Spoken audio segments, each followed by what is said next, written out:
Every powerful ministry is shaped by a moment that cannot be ignored, a moment that quietly divides life into before and after. It is not always loud or dramatic in appearance, but its impact is deep enough to reshape identity, direction, and destiny. In the life of a minister, this defining encounter often becomes the hidden foundation upon which everything else is built. Before it happens, ministry may look structured, organized, and even successful on the surface, yet something essential is missing. There is activity, but not always clarity, effort, but not always fire, movement, but not always true direction. The heart may be committed, but the vision is still forming, still searching, still being shaped by experience rather than revelation. Before this turning point, his ministry often exists within the boundaries of human understanding. He may rely on what he has been taught, what he has observed, or what tradition has established. His actions are sincere, but his depth is still developing. There is a sense of responsibility, yet the weight of divine calling has not fully settled upon his spirit in a way that transforms everything. In this stage, ministry can feel like something he is doing rather than something he has become. The difference is subtle but significant. One is effort-driven, the other is purpose-driven. One is built on knowledge, the other is born from encounter. Then comes the moment that changes everything. It is not always predictable, and it rarely arrives in the way he expects. Sometimes it comes in a season of pressure, when questions become heavier than answers, and strength begins to feel insufficient. Sometimes it comes in solitude, when distractions fade and the silence becomes louder than any crowd. And sometimes it comes in brokenness, when human confidence reaches its limit and the soul is finally open enough to receive something greater than itself. In whatever form it appears, this moment carries weight. It interrupts the ordinary flow of life and introduces something eternal into the human experience. This defining encounter is often deeply personal. It is not merely an external event, but an internal awakening. It is the kind of moment where understanding shifts without warning, where the heart begins to see what the eyes had never fully perceived before. It may feel like revelation breaking through confusion, or like light entering a place that had long been covered in uncertainty. In that sacred moment, something changes within him that cannot easily be reversed. What once felt like duty begins to feel like calling. What once felt like routine begins to feel like purpose. What once felt uncertain begins to feel undeniably clear. Before this encounter, he may have asked many questions about direction, identity, and effectiveness. Am I truly called? Am I doing enough? Is my work making a difference? These questions may have lingered quietly in the background of his ministry, shaping his decisions and influencing his confidence. But after this moment, those questions begin to lose their power. They are replaced with conviction, not because all uncertainty disappears, but because something deeper than uncertainty has taken root within him. He begins to understand that his ministry is not sustained by his own ability alone, but by a purpose that extends beyond him. The transformation that follows is not limited to his inner world. It begins to shape the way he speaks, the way he leads, and the way he sees people. His message, once carefully constructed, begins to carry a new weight. There is a difference between speaking from knowledge and speaking from encounter. When a person has truly experienced a defining moment with purpose, their words carry authority that cannot be easily imitated. It is no longer just information being shared. It is conviction being released. People listening may not always be able to explain it, but they can feel it. There is depth in his voice, sincerity in his expression, and urgency in his message that was not as present before. His conviction also becomes stronger Before this encounter, he may have been cautious, carefully measuring his steps and weighing his decisions. But after this moment, there is a steadiness in him that comes from clarity. He is no longer easily shaken by opposition or distracted by external noise. This does not mean challenges disappear, but his response to them changes. Where there was once hesitation, there is now resolve. Where there was once doubt, there is now assurance. He begins to stand with a quiet confidence that is not rooted in ego but in conviction. As this transformation continues, his influence naturally deepens. People around him begin to notice that something has shifted. It may not always be something they can immediately define, but it is something they can sense. His presence carries a different atmosphere. His leadership feels more grounded. His words seem to reach further than before. This change is not the result of trying harder to be impactful. Rather, it is the result of becoming aligned with a deeper sense of purpose. Influence in this sense is not manufactured. It flows from authenticity that has been refined through encounter. What makes this moment so powerful is that it redefines how he sees himself in relation to his ministry. Before it, he may have viewed ministry as something he carries. After it, he begins to understand ministry as something that carries him. This shift is subtle but profound. It removes the pressure of self-driven success and replaces it with a sense of being guided by something greater. He begins to realize that he is not the source of the message, but a vessel through which the message flows. This understanding brings both humility and strength at the same time. As time passes, the effects of this defining encounter continue to unfold. It becomes the reference point for every major decision, every challenge, and every season of growth. When difficulties arise, he remembers not only what he was called to do, but how that calling was revealed to him. That memory becomes a source of stability. It anchors him when circumstances shift and when emotions fluctuate. In moments of uncertainty, he returns to the clarity that was born in that encounter, and it reminds him of what truly matters. Even the way he handles people begins to change. There is a deeper sense of compassion because encounter often softens the heart. When someone has experienced transformation themselves, they become more sensitive to the struggles of others. He no longer views people merely as audiences or responsibilities, but as lives that matter deeply. This awareness adds depth to his ministry, making it not only effective but also meaningful. His interactions carry patience, understanding, and a desire to see others experience the same clarity he once received. Over time, this defining moment becomes less about the event itself and more about what it represents. It represents awakening. It represents alignment. It represents a shift from human limitation to purpose-driven living. It becomes the invisible foundation beneath every sermon, every decision, every act of service. Even when not spoken about, it continues to influence everything. What began as a single encounter eventually becomes the source of long-term transformation. It shapes character, strengthens resolve, and deepens vision. It ensures that his ministry is not built on temporary motivation, but on lasting conviction.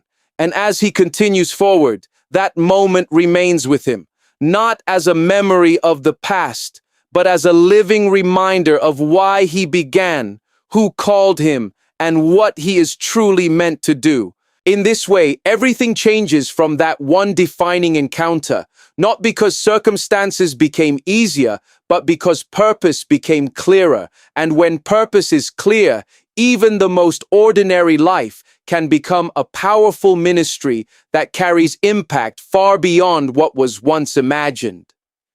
There comes a point in the life of a minister when everything he once depended on begins to feel insufficient. It is a quiet but undeniable realization that human strength, no matter how disciplined or intelligent, has its limits.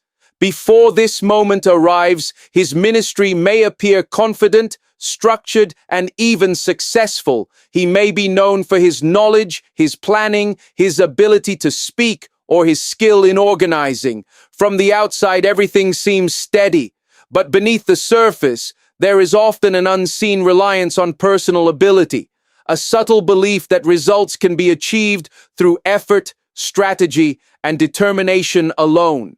In those early stages, self-reliance does not always feel like pride. Often it feels like responsibility. He tells himself that he must prepare more, study more, work harder, and think better than before. He learns to trust his own discipline. He begins to measure progress through effort and outcomes. If something succeeds, he attributes it to careful planning. If something fails, he tries to adjust his methods and improve his approach. Slowly, without even realizing it, the weight of ministry begins to rest heavily on his own shoulders. Yet life has a way of revealing truth in ways that comfort cannot. A moment eventually arrives that disrupts this quiet confidence. It may come through failure that cannot be explained by lack of preparation. It may come through opposition that cannot be overcome by skill. It may come through a season of exhaustion where strength no longer responds as it once did. Or it may come through unexpected disappointment where outcomes do not match effort, no matter how sincere the work has been. In whatever form it appears, this moment becomes a turning point that cannot be ignored. At first, this experience may feel confusing. He may question what went wrong. He may revisit his decisions, analyze his actions, and search for answers within his own ability.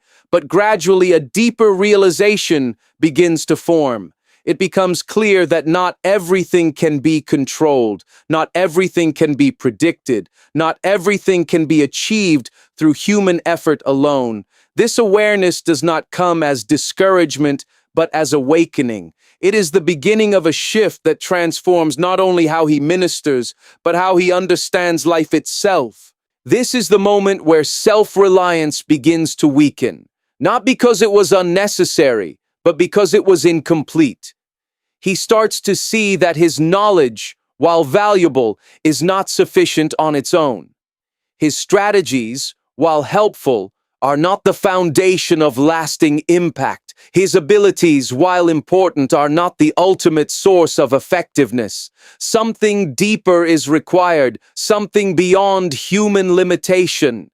And in that realization, a new awareness begins to take root, the need for dependence on a higher power. Surrender does not happen instantly. It is often a process shaped by reflection, humility, and internal struggle.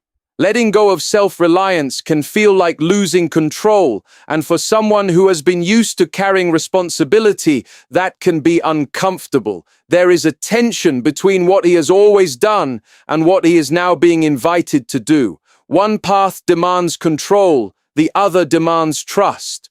One depends on effort, the other depends on surrender. Slowly, as understanding deepens, he begins to see that trust is not weakness, but wisdom.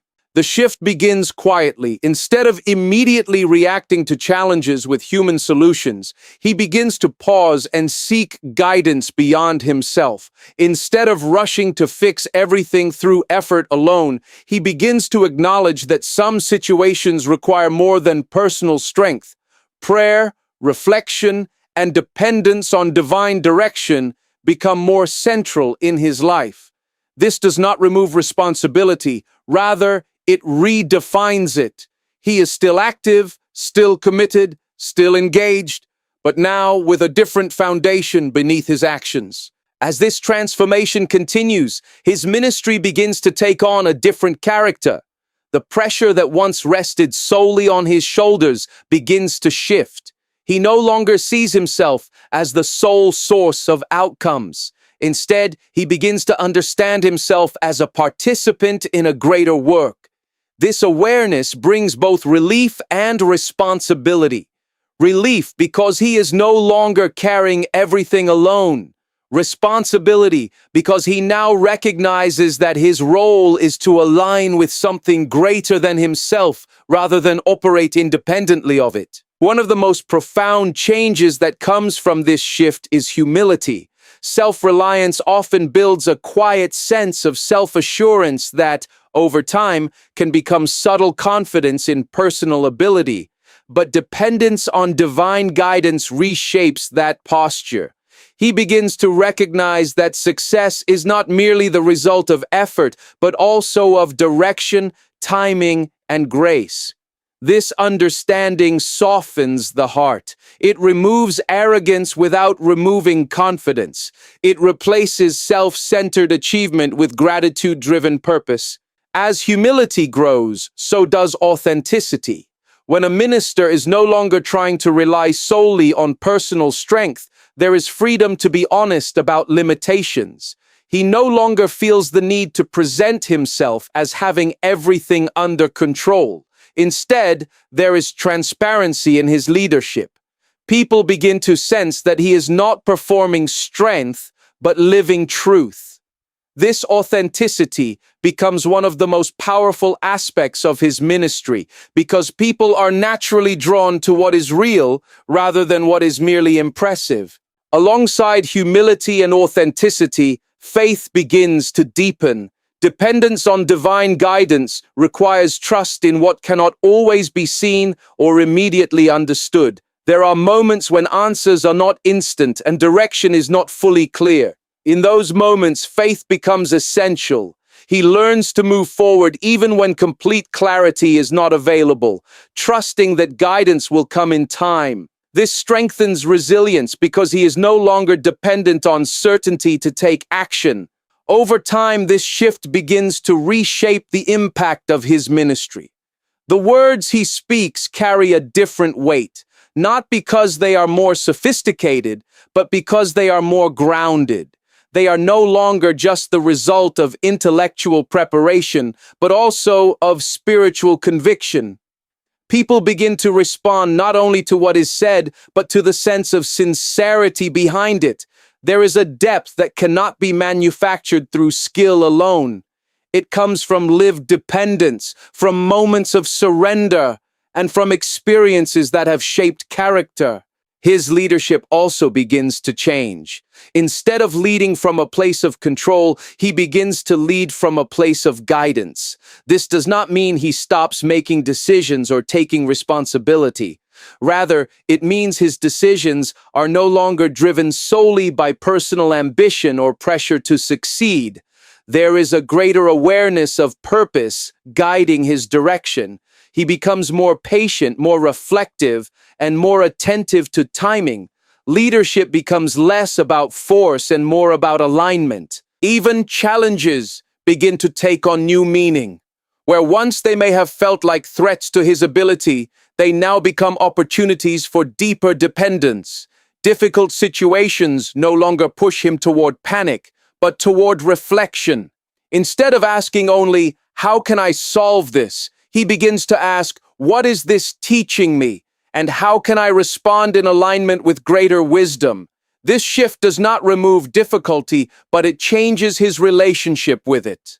As this transformation deepens, his influence grows in a more sustainable way. People are not only impressed by his capability, but also inspired by his character.